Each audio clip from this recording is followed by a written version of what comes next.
لله كفى والسلام على من لا نبي بعد أما بعد أعوذ بالله من الشيطان الرجيم بسم الله الرحمن الرحيم يا أيها الذين آمنوا قلوا من طيبات ما رزقناكم واشكروا الله إن كنتم إياه تعبدون. محترم حضرات، آج میں اس انجمن میں جس موضوع کے تحت بیان کرنا چاہتا ہوں وہ ہے شراب نوشی، جوا، لوٹری اور معمے بازی. اللہ کا فضل و احسان ہے کہ اس نے ہماری ہدایت کے لیے نبی آخری الزماں محمد مصطفیٰ صلی اللہ علیہ وسلم کو اس دنیا پر بھیجا. آپ نے راہ ہدایت واضح کر دی، اچھے بری کی تمیز بتا دی، غلط صحیح کی پہچان بتا دی، حق و ناحق کی تفریق سمجھا دی، حلال و حرام کا امتیاز سجا دیا.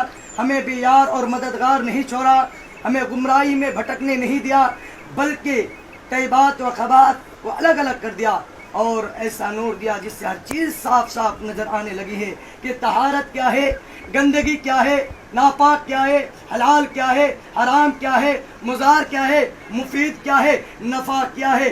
اتنی روشنی و ہدایت ملنے کے بعد کیا ہمیں کسی اور کی طرف دیکھنے کی ضرورت ہے؟ ہرگز نہیں. قرآن مجید اٹھائیے اور دیکھیے کہ اللہ تبارک و تعالیٰ نے اپنی نبی کی کیا کیا صفات بیان فرمائی ہے اور نبی کریم صلی اللہ علیہ وسلم نے اپنے امت پر کیا احسانات کیے ہیں. نبی کریم صلی اللہ علیہ وسلم نے نیکیوں کا حکم دیتے تھے اور برائیوں سے روکتے تھے اور گندگی چیزوں کے ان کے لیے حرام فرماتے تھے اور پاک چیزوں کو ان کے لیے حلال بتاتے تھے، اور ان لوگوں پر جو بوجھ اور توق تھے انہیں دور کرتے تھے. بس جو ان پر ایمان لاتے تھے، حمایت و مدد کرتے تھے، ایسے لوگ پوری طرح فلاح پانے والی ہیں. حاضرین انجمن، جس طرح ہم برتنے اور استعمال کرنے میں حلال و حرام کا لحاظ کرتے ہیں، اسی طرح ہمیں کھانے پینے میں حلال و حرام کا لحاظ کرنا ہے. ہمیں دیکھنا ہے کیا کیا حلال ہے، کیا حرام ہے. جو ہمیں مل جائے نہ ہم اسے کھا سکتے ہیں اور نہ پی سکتے ہیں. جس طرح دولت جمع کرنے کا ہر طریقہ ہمارے لیے جائز نہیں ہے. ہمیں دیکھنا ہوگا کیا حلال ہے، کیا حرام ہے. میرے بھائیو، نبی کریم صلی اللہ علیہ وسلم نے فرمایا کہ حلال چیز کو کھاؤ اور حرام چیز کو ہٹا دو. شراب نوشی، آپ تو ایک لفظ سنے ہوں گے ام الخبائث، جو شراب کو کہتے ہیں. یہ تمام برائیوں کا زر ہے. اللہ کے نبی اللہ تبارک و تعالی ارشاد فرماتے ہیں، یا ایھا الذین آمنوا انما الخمر والمیسر والانصاب والازلام من عمل الشیطان فاجتنبوه لعلکم تفلحون. اے ایمان والو، شراب اور جوا اور قراندازی کے تیر سے بچو، کیونکہ یہ شیطانی کام ہے. شیطان تو چاہتا ہے کہ شراب اور جوئے کے ذریعے تمہارے اندر عداوت و بغض ڈال دے تاکہ تم اس سے نماز اور اللہ کی یاد سے تمہیں غافل کر دے.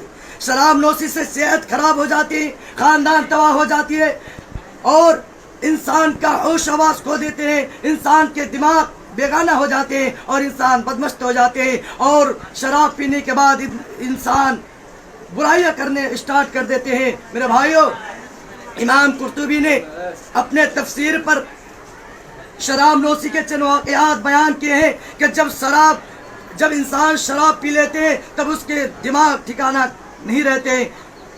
ایک شرابی نے اپنے چہرے پر پیشاب مر رہا تھا اور وضو کی دعائیں پڑھ رہا تھا، اللہم اجعلنی من التوابین واجعلنی من المتطہرین، اور وہ توبہ کر رہا تھا کہ اللہ تبارک و تعالی مجھے پاک صاف رہنے والوں میں سے بنا.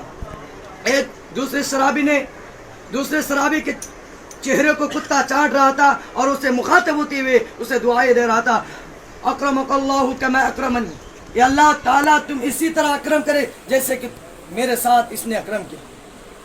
آخر میں اللہ تعالیٰ سے دعا کروں کہ بار الہ ہم سب کو حلال کھانے کا توفیق دے اور گندگی چیزوں سے بچا. آمین. وآخر دعوانا الحمدللہ رب العالمین. السلام